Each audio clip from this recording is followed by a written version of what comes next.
They said that God could never save me.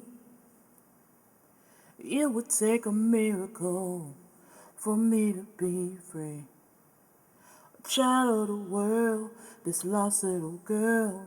But now I see the blood that was shed dripped down from your head. Death couldn't hold thee.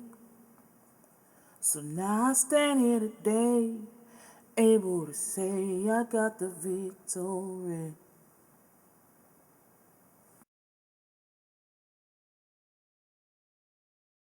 Beating the odds. Um, when it comes to terms of beating the odds, I mean, it all depends on, just depends on your struggle, you know. Um, it, I mean, just taking an honest look at it, I mean, beating the odds is just about what you're willing to settle for or not basically settle for. You know, like, I wouldn't even say that I beat any odds to be honest. I wouldn't even say that um I wouldn't say I beat any odds. I would just say that my life has a purpose by design, you know, and just like everybody's life, we all our lives are our steps are ordered out, you know, and it's it, it's just like it's just when I think about it, it's like, you know, you can't, and it's not that I'm modest or anything like that, but it's just that you can't take credit for your life or the things that you've managed to finagle out of, you know, or get around or get through. You know, you can't take the credit for that. That all the glory belongs to God. You know, everything that I've been through and experienced, and uh, everything that has um, gone into making me who I am today, which is you know, I'm getting there, but I have a long way to go. You know, so I wouldn't even say that I beat any odds. I would just say that it's all about what you're willing to accept. It's all about maturity, and you know, it's about natural maturity and spiritual maturity. Um,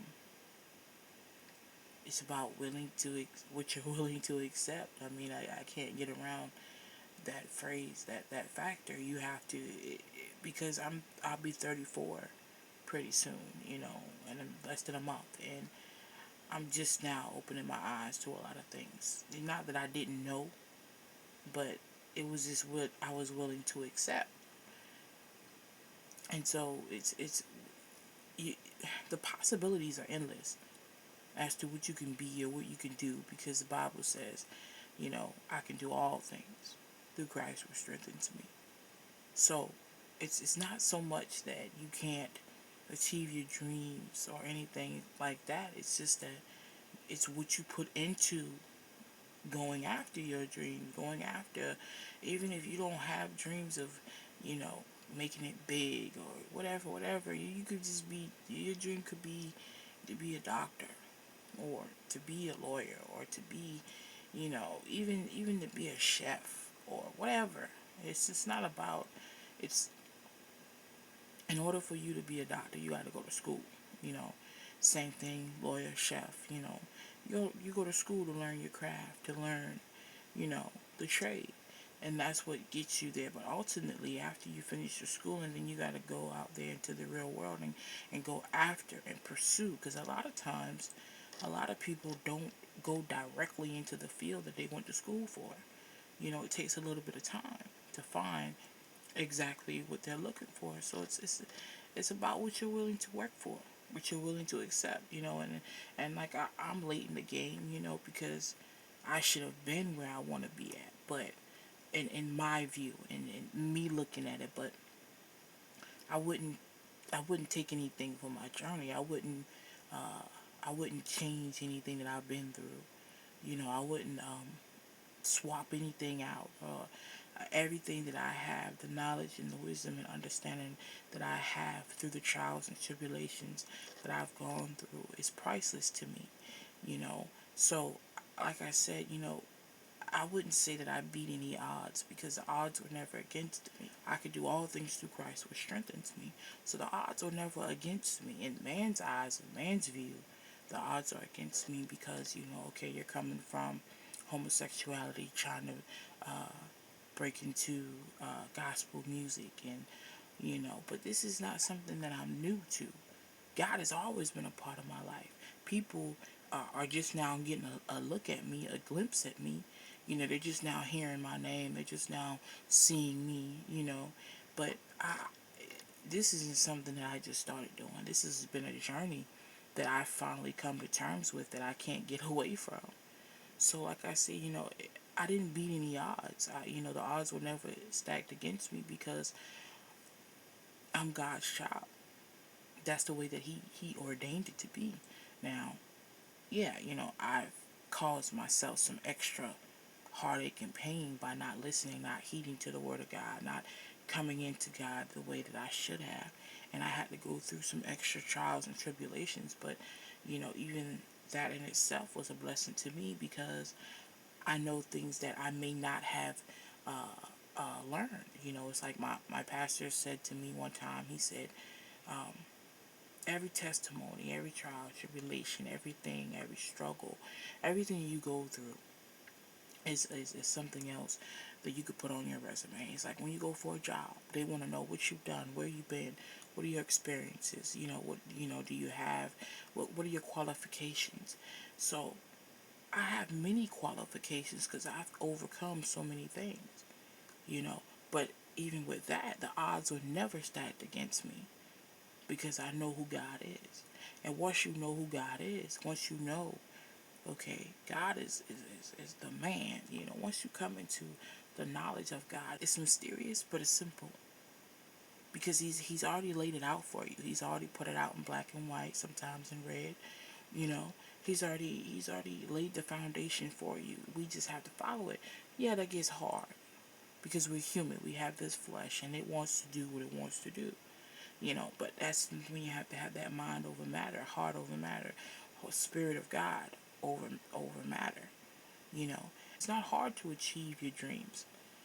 It's you know once you stop thinking about it so much, and that's what I've learned is that once you start getting into the thought process of how to move God, then you know it's not hard to get to where you're trying to go.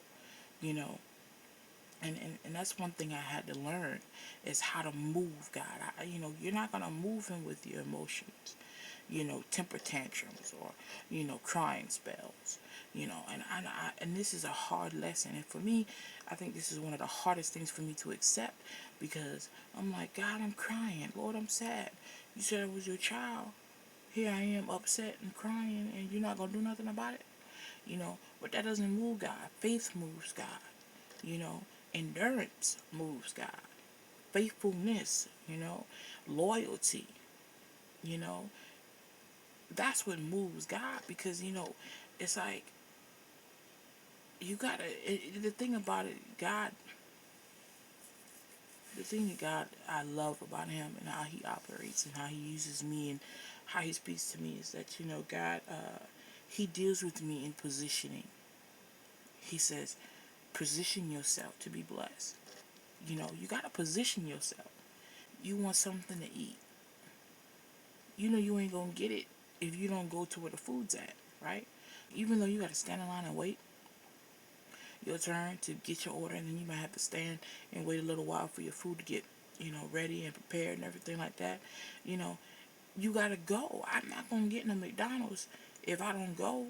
I don't know no McDonald's that delivers. You know what I'm saying? And even if they did, I still would have to make a call. You know what I'm saying? So it's all about positioning yourself. You gotta place yourself in the right atmosphere, in the right spirit, in the right surroundings. That's why they always say surround yourself with people who are going where you're going or who are already where you're trying to get to. You can't. I'm not gonna say you can't, but it's gonna be hard to go one way when you're hanging with a group of people that's going a different way. So sometimes you gotta separate yourself, and that's what it's all about. I had to let go of friends, relationships, habits, and that's another thing, but that's a whole another topic. It's all about your thought process. And to be honest, happiness is a state of mind. It's a state of mind because I know who I serve. I understand God. I know that He's there, and I have a better relationship with Him, and it's like I can look around and see things that were the same way they were 3 months ago, but I'm not. I'm different. My thought process is different. The way that I look at myself, the way that I view the world, the way that I view God, and the way that I understand His Word. And in Isaiah 43, they really blessed me because, God was talking about how, you know, uh, I'll be with you.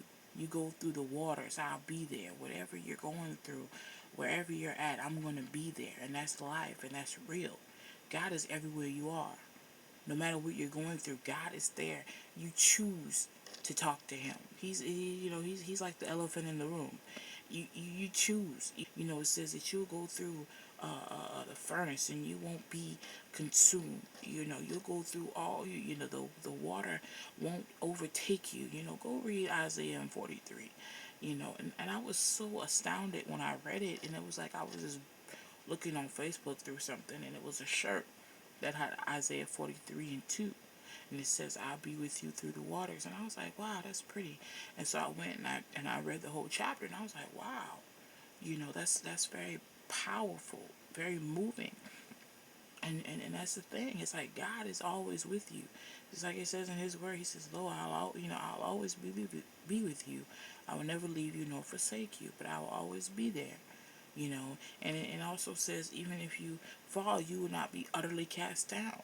So that lets you know, even if you fall, even if you make a mistake, even if you don't get what you need to get, even if, you got to do it again, even if all these things, God is telling you, I'm always here. It's the choice. It's a choice, and that's what it's all about. And I've been told that my whole life, and I'm sure everybody has. Your choices decide your destination. Wherever you're trying to go, you got to make a choice to go. What's going to get me to where I'm trying to go? Is this me feel good to my flesh, and it's temporary, but it's not going to get me to where I'm trying to go at. This right here may not be so appealing to my flesh, but it's going to get me to where I need to be at.